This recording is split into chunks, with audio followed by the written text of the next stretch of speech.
But it is important to be able to know anong damdamin ng hindi kumulang ng nakararami sa lungsod ng San Pablo. Would you allow enough time na yung mga gusto magpadala po sa inyo ng position paper sa panukalan ito? Sapagkat sabi niyo wala pang magpropado. This remains a recommendation. Ay hanggang kailan po kaya yung mabibigyan ng panahon, ang pagkakataon ng bawat isa after having been informed of the issues involved, ay makapagpadala rin ng kung ano kanilang pananindigan on this particular issue. Yun po. Meron akong isang katanungan din. Sa mga krusyal na at kay Ginoong Siring Basenas, napansin ko dito sa inyong dito sa dokumentasyon ninyo, which was endorsed by our City Mayor for the urgent endorso sa ating Sangguniang Panlunsod for the urgent enactment of an ordinance of the August Body. Sa mga tweet ay ako'y natutuwa nung marinig ko kanina kay Konsihal sa kanyang pagsasalita na ang kalooban ni Mayor ay tutol sa anumang increase ng taxes sa lungsod ng San Pablo. Pagkat nalulungkot kami ng mabasa namin ay ito'y considering sa isang urgent. So there must be some urgency upang aprubahan ang ordinansa nito. Sa mga tweet, kung tama yung sinasabi niyo tutol ang kalooban ni Mayor, ito'y mahalagang talagang dapat ito'y mapag-usapan ba maramdaman natin ang kalooban ng lahat. Dito po sa rekomendasyon ito, which recommends the revision of the setting up of new fair market values ng ating mga lupa na siya bibigyan ng assessment level, kung hindi po ako nagkakamali, na yung assessment level niya or the assessed value that would result from it, ang papatawan ng price na 2%. Actually, 1% realty tax and 1% SEF. Di po ba? Nakalagay po rito ang assessment level for industrial and commercial ay 50%. Wala po sa residential. So yun ang aming gustong isang malinawan pa o gusto kong malinawan pa. Wala po nakalagay sa residential. Pag ito po ba yung aprubahan ay disabay na. Aprobado ang new fair market values, aprobado rin ang assessment level, 50%. Sa mga 12 ay ang mangyayari, if the new assessment level katulad sa first class na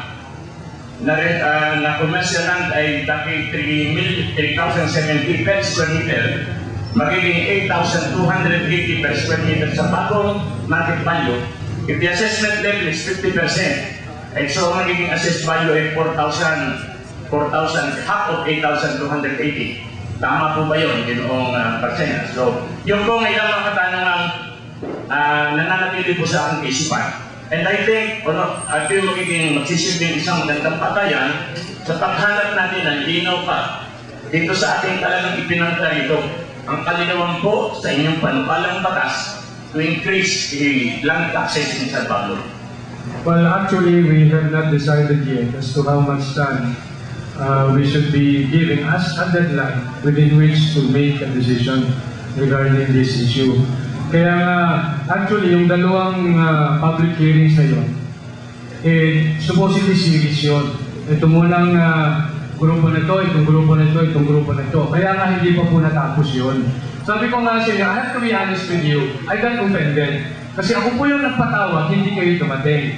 Tapos ngayon, kayo magpapatawag, kami naman biglaan dadating. Kaya sabi, pero on the other hand, I thought, sabi ko, ang una ko isip, hindi kayo gumawa muna ng position paper.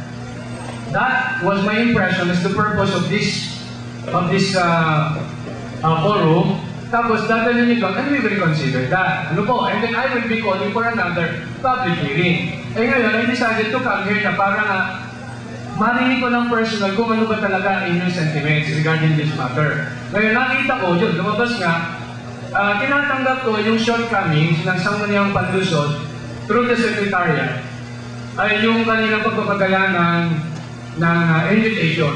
Kasi, alam ko, this is a public hearing, so this should reach out to as many as the people of San Pablo who will be affected. And almost everybody will be affected.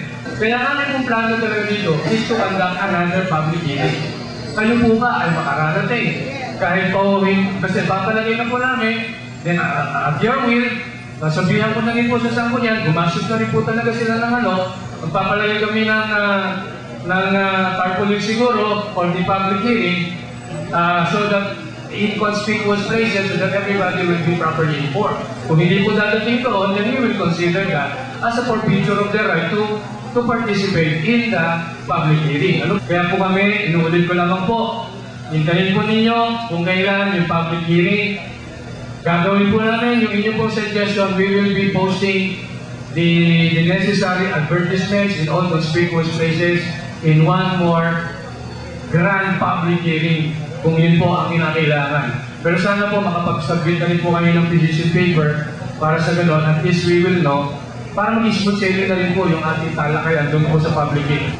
The main reason we came here ay sapagkat ayon sa paanyayang aming natanggap ay para ito yung information campaign, para magpakaliwanag ng mga dapat magpaliwanag at maunawaan naman ng dapat maliwanagan kung ano ba itong panangkalang ito.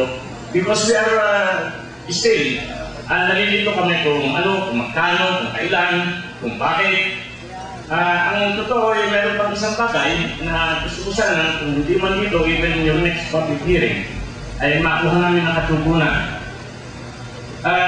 Sa akin nyo, hindi naman sa inyo ito nag-manit. I read na ito yung rekomendasyon ni City Assessor Siling. Na ito naman ay narekomenda ni City Assessor Siling not out of his own volition, kung hindi meron narinig ako sa inyo kanina, that a joint circular came from the ILG at sa kung anong ahensya. Is that circular mandating the local government unit to revise? Kasi ang nabasa ko po, sa slide dito na endorsement, based on section 212 and 219, title 2, book 2 of the local government code. Ang interpretasyon ko parang ito'y permissive.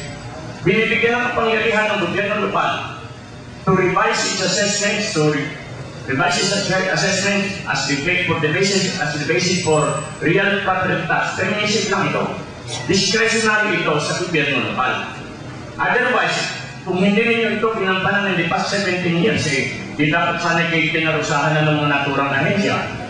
Pero walang nagiging anumang kaso because it's, I think, discretionary on the part of local government kung magbabago ng buwis, kung magbabago ng buwis, kung mag-aamyenda nito. If we feel na hindi natin kailangan, libre tayo, huwag muna magpabuwis. Kung sa ating pakiramdam ay kailangan because there is a general purpose that we have to address through additional taxes, meron tayong kapangyarihan. A power na nire-recognize, kinikilala ng bawat isa, alam po natin yan. Ang hinahanap lang ng marahil ng bawat isa, yung paliwanag at kung anong rate at anong justification for that rate. Kaya salamat po sa ating nakunsihan kay Assessor Parcenas, sa ating pong city accountant. Thank you po sa inyo. Thank you rin sa mga co-sponsor nito at ako'y nakisama ninyo sa inyong pinanyayahan. Nagdagdagan po ang aking kaliluan sa suliranin ko. Salamat po at magandang hapon. Sa lahat po ng co-sponsors namin dito, magandang hapon po at maraming salamat po sa inyo lahat.